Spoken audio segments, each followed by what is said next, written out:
Welcome to the world of postcards.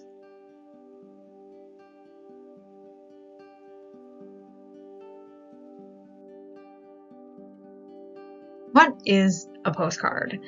According to the dictionary, a postcard is a card for sending a message by mail without an envelope, typically having a photograph or other illustration on one side. Postcards fall into the ephemera group, with ephemera being defined as things that exist or are used or enjoyed for only a short time. These are items of collectible memorabilia, typically written or printed ones, that were originally expected to have only short-term usefulness or popularity. Postcards have always been a popular item to collect and resell. It does have its peaks and valleys in the world of reselling. Like everything else, just because a postcard is old does not mean you are going to strike it rich every time you have an old or antique postcard. The world of postcards in both buying and selling is vast.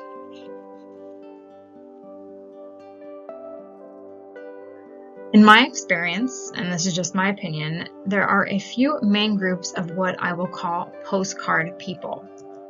The first, resellers, of course. The second, collectors and historians. I group these together because they kind of go hand in hand with each other. And the third, artists and repurposing, those that repurpose postcards, whether in junk journals, scrapbooks, or even use them as postcards and send them out to friends and family. Among the groups, the question of value is always present. What are postcards worth to a reseller? What are postcards worth to someone looking for a specific town? What are postcards worth to someone that wants to glue them into a scrapbook or give them as a gift? For resellers, if you are interested in reselling postcards, there are two questions that you need to know, that you need to answer for yourself. It can take some time and experience to know what postcards are good buys in the postcard world. Just because you can buy a lot of postcards for a lot of 100 postcards for $200 doesn't mean you should. The questions that you need to ask yourself as a reseller, if you're interested in selling postcards, are the following. You have to know your market, who are you selling to, and know your pricing. What price do you want to pay? Know your market. Are you selling to collectors? Are you selling to historians? Are you selling to artists and crafters who are going to cut up a card, glue it in a junk journal, sew on it, all these kind of things? Knowing your market directly affects knowing your pricing. How much are you going to pay for a lot of postcards? How much are you going to pay for one postcard, for 5 postcards, for 4 postcards? You need to know these things. If you look at the top right, I took this listing from eBay. This was for 1,000 antique postcards, a large lot, holidays, greeting cards, topicals, Christmas, 1900s to the 1940s. This sold for $362 at auction. 1,000 postcards for $362 seems like a great deal. Now, they had a few pictures. Obviously, they cannot put 1,000 pictures on eBay, but it is interesting to note that there didn't appear to be any Halloween postcards. Antique and vintage Halloween postcards go for a high amount. You can have a lot of a few postcards that could sell in of themselves for $300 some. So were there Halloween postcards in here? Most likely not. You have mostly your generic holiday cards. There may have been some really nice cards in there. As a reseller, paying $362 for 1,000 postcards sounds like a pretty good deal. I mean, you essentially can take 362 cards to your flea market and sell them for $1 a piece, and you've made your money back, and you still have a lot more left. But you have to think of the time. You have to think of sorting these, perhaps putting them together by genre and selling them that way. Are you going to be able to sell, say, the vintage Easter postcards in lots of 10, 20, or 30 and get your money back? Are you going to be able to sell the Easter cards? So a lot like this, if you are new to selling postcards and you really want to get your feet wet and do your research, buying a large lot like this could be beneficial to you for the research side. Reselling, I'm not quite sure. Now down at the bottom on the left, you have an antique Native American real photo postcard, or RPPC as they are called. This single postcard sold for $428 with 14 bids. The reason why this sold for such a high price is, well, essentially twofold, but it could have many other reasons. First of all, obviously, it is a Native American postcard, or Native American image. So those that collect Native American photography, this is going to be a beautiful example of a real photo postcard that they would want in their collection. Those that collect real photo postcards, this is also a fine example of this type of postcard. This postcard can reach across many different genres, many different collectors, even someone that perhaps is writing a book specific to Native American imagery would want this postcard, and that is why it sold for $428. Now, are you going to find this type of postcard in the lot of 1,000 antique postcards? I'm not sure. I mean, if you did, then you would have made your money back. But, as a reseller, again, know your market. If you plan on selling to junk journalists, you don't want to be buying postcards at $100 a pop, because your junk journalist people are not going to pay those prices. Know your pricing. If you're going to a flea market and you have the ability to buy a lot of postcards, be sure to look through them. Take a look at the condition, at the illustrations, at the imagery. What are the photos of, if it is a real photo postcard? Realize what niches you can sell to, what people would buy those, and then you can base your pricing off of that.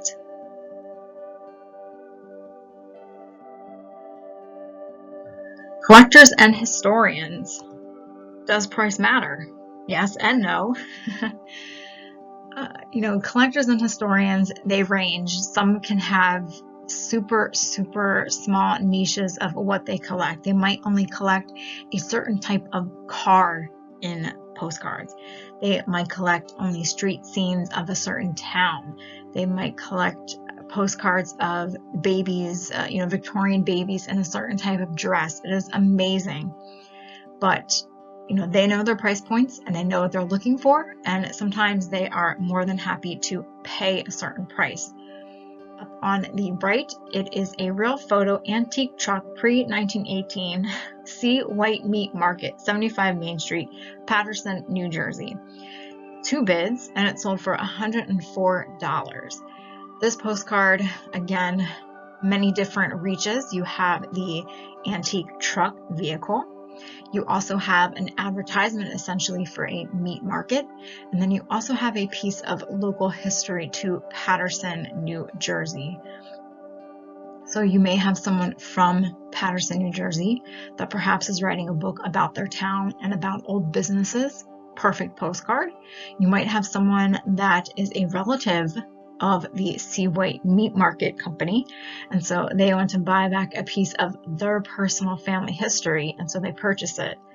You might have someone that likes to buy old photo postcards of antique advertising, another great aspect of the niche market. So they might be willing to pay the $104. Now on the other end of that spectrum, on the bottom, you have this Florida Avenue, Lake Wales, Florida, antique real photo postcard advertising signs, RPPC. This one only sold for $10. It is a street scene. You have your cars, you have your advertising signs. So this may have been purchased by someone that perhaps lives in that town, and they want to collect postcards and display them in frames in their home because they like the look of it. They want something local and they want a piece of their history. Or again, it could be someone that is doing perhaps research, school, a book, and this is a great means of looking back at what a town looked like. Are the same buildings there? Are any of the street signs and advertising signs still there? The cars probably are not still there.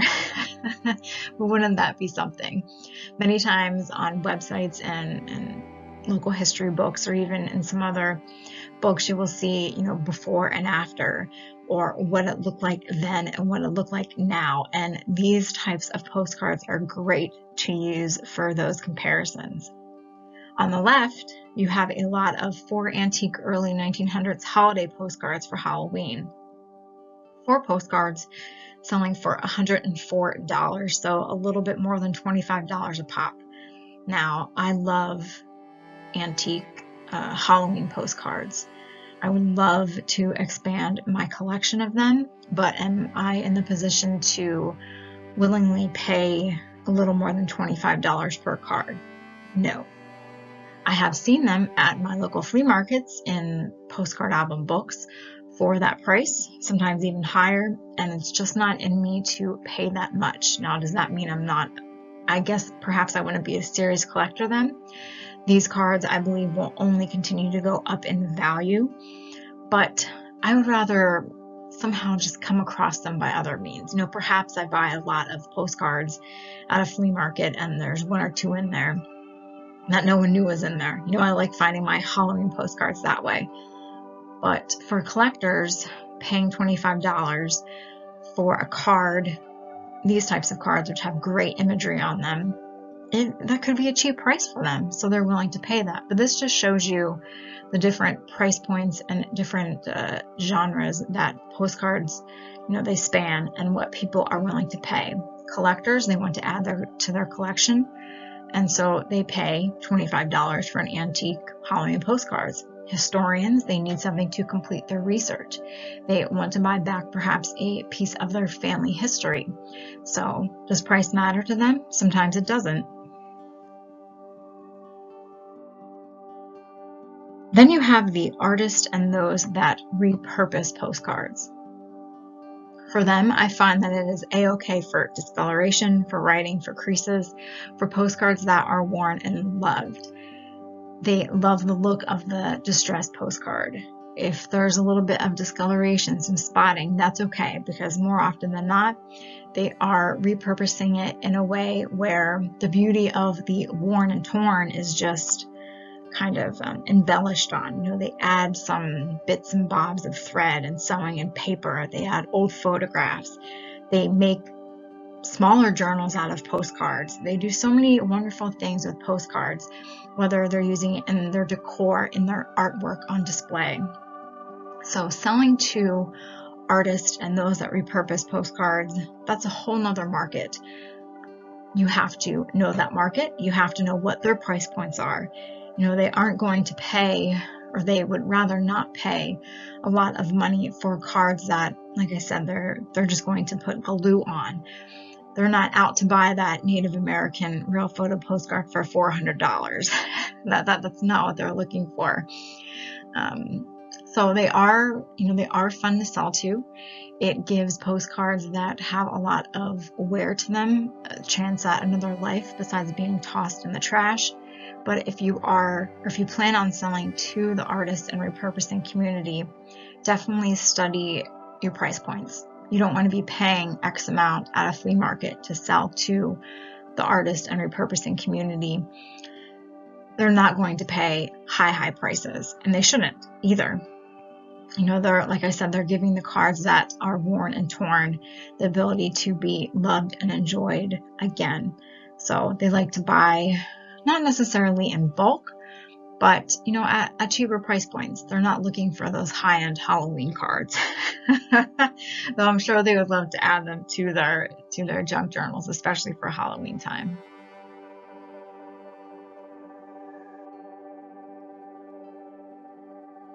Postcards, in the end, they have a monetary value, but they also have historical values. They can have a greater historical value than monetary value sometimes.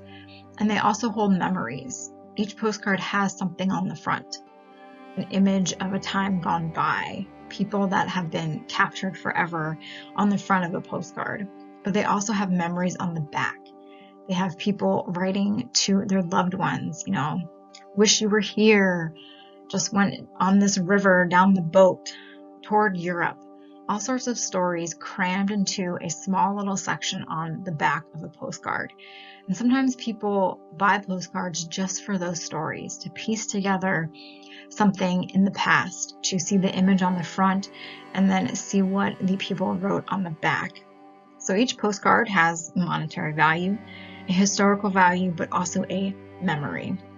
So if you would like to dabble in the world of reselling postcards, I would suggest just looking on eBay and seeing all the different postcards that are available. If you want to become a collector of postcards, what strikes you the most? What draws your attention? What gets your eye? Is it flowers? Is it old birthday postcards, holiday postcards? If you are a historian, I wish you luck on your search to find that card to complete your research, to find the real photo postcard of a street in your town that you've been searching for. And if you are an artist or junk journalist, there are plenty of postcards out there waiting to be used again and saved from the trash, from the attics, from the basements, that can be added to your art creations and enjoyed once again. I hope you liked this little snippet of a history, not a history, but more of an informative piece about postcards. Again, these are just my opinions. These are my views that I've come across through the past years. But again, if you are looking to delve more into the world of postcards, the easiest way to start is just search online and see the beauty of postcards out there, what postcards bring the most money, but also the stories that lie behind the backs of the postcards. Thanks for watching. Hope you enjoyed this. Hope you all have a great day. And if you're on the hunt for that perfect postcard, I hope you find it.